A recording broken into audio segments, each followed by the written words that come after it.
Say goodbye to cables and hello to effortless photo transfers from your Nikon Z5 to your PC. First, power on your Nikon Z5 and navigate to the Setup menu. Locate and select the Wi-Fi option. Ensure Wi-Fi is enabled by selecting on. Next, choose the Connect to Computer option. From the available choices, select on a computer. Your Z5 will then display a network name and password. Keep this information handy.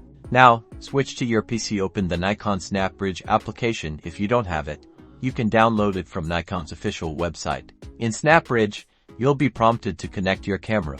You'll want to select your Nikon Z5 and then enter the network name and password shown on your camera's LCD screen. Once connected, SnapBridge will automatically begin searching for photos and videos. You can then choose to download individual items or all new pictures. Select the images you wish to transfer and initiate the download. The wireless transfer will now begin, bringing your latest shots from your Z5 directly to your PC. And that's how you wirelessly send your precious memories from your Nikon Z5 to your PC, making your workflow smoother and your creative process more mobile.